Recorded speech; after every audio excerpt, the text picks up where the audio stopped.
tout le monde, j'espère que vous allez bien. On se retrouve aujourd'hui pour un update lecture. Attendez, j'essaie de régler. Voilà. Sur les lectures que j'ai finies le 1er septembre. Et donc là, je vais pouvoir commencer toutes mes lectures du mois de septembre. Je ferai une autre vidéo pour vous donner ma pile à lire du mois de septembre. Donc, j'ai commencé le 23 août et j'ai terminé le 28 août la collection Enigma. Donc, prédiction, connexion et machination. Donc, c'est des livres que j'ai empruntés à la médiathèque comme d'habitude. Ils sont anciens, enfin, ils datent de 2015 si je ne me trompe pas. Donc, c'est la maison d'édition Rajo que je ne connaissais pas.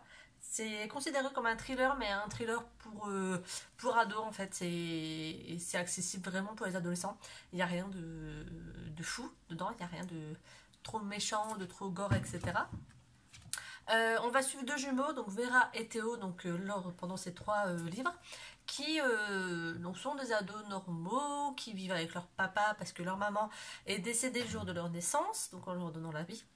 Donc ils vivent juste avec leur papa, qui lui est un auteur de livres à science-fiction, et donc pas un auteur très reconnu, mais voilà, ils arrivent à subvenir avec ses revenus. Et ils vont un jour donc passer des vacances dans un chalet de famille. Et en fait, en allant faire une randonnée, les jumeaux trouvent des cadavres. Donc ils rentrent au chalet le dire à leur papa et ils vont voir les rangers pour leur dire où se situent les cadavres, etc. Et suite à ça, en fait, il y arrive plein de péripéties, ils finissent par rentrer chez eux, il se passe des choses. Alors, en fait, ils sont pendant les 3 tomes, donc c'est pas du spoil en fait, ils sont poursuivis par des agences de l'État, etc. Et voilà, donc avec leur vie qui est mise en danger, avec pas mal de rebondissements. Et franchement, je vous conseille la trilogie. Je l'ai lu très rapidement. Franchement, j'ai beaucoup aimé. J'ai mis la note de 4 sur 5 aux 3 livres. Voilà, donc c'est des petits livres. Le premier fait 240 pages, le deuxième 215 et le dernier livre fait 196 pages. Donc ils sont vraiment pas gros. Ils sont écrits de façon très correcte. Donc voilà, et en fait les chapitres s'alternent. Une fois on a Vera qui parle, et le chapitre suivant c'est Théo, ce qui fait qu'on a le point de vue des deux, enfin des jumeaux en fait, et des aventures, parce que ils sont pas forcément toujours à deux, et ça se peut qu'ils se retrouvent séparés, et donc on a les aventures des deux personnages principaux et leur point de vue personnel. Donc j'ai trouvé ça plutôt sympa parce qu'ils n'ont pas le même caractère. Voilà, ensuite j'ai lu Onyx. Donc c'est le tome 2 de Luxe de Jennifer L. Armentrout dans la collection J'ai lu. Donc le 1, j'avais pas été très emballée, mais au vu de la fin, j'avais voulu voir la suite comme je vous l'avais dit. Et le tome 2 a été une bonne surprise. J'ai vraiment préféré le tome 2. Donc je vais lire le tome 3, je pense, normalement courant septembre, c'est prévu. Et franchement, voilà, une bonne découverte. Si le tome 1 vous a un peu emballé, mais sans plus, tentez le tome 2. Peut-être que ça vous plaira, peut-être que ça vous plaira pas. Mais franchement, j'ai préféré. Il y a eu pas mal de rebondissements, il y a eu de l'émotion, quelques petits frissons, du suspense. Donc voilà. Donc je lui ai mis la note de 4 sur 5. Et il fait quand même 440 pages. Donc voilà. Mais franchement, il est sympa.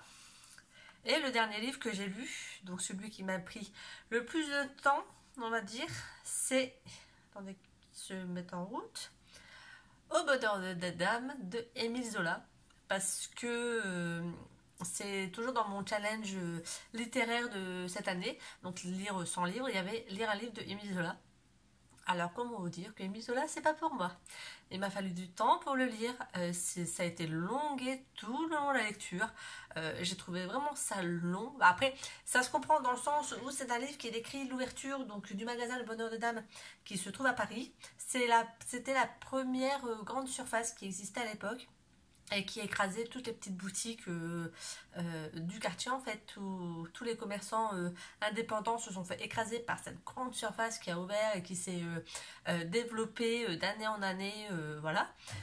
Donc on va suivre, je sais plus comment elle s'appelle, on va suivre Denise. Voilà, Denise qui est une jeune femme de 18 ou 19 ans je crois, qui vivait avant à la campagne avec ses parents et ses deux petits frères. Et en fait ses parents étant décédés, son oncle avait lui avait envoyé une lettre en disant bah, s'il faut, viens sur Paris, je t'hébergerai, on te trouvera du travail. Voilà. Mais en fait, cette lettre datait d'il y a plus d'un an, et en fait, Denise a débarqué avec les deux enfants à Paris, chez son oncle, mais sans le tenir au courant. Donc, les rebondissements commencent à partir de ce moment-là. Et voilà, donc on va suivre vraiment donc Denise dans ses péripéties pour survivre, on va dire, à la jungle parisienne. On va suivre également le patron des Bonheurs des Dames avec toutes ses idées, toutes les démarches pour avoir des fonds nécessaires pour pouvoir agrandir son magasin, les conflits qu'il peut y avoir dans sa boîte avec, avec les salariés, avec les premiers, les deuxièmes, parce que dans le temps c'était comme ça, il y avait les premiers dans les magasins, les deuxièmes, etc. Avec les responsables. Donc on va suivre ça également.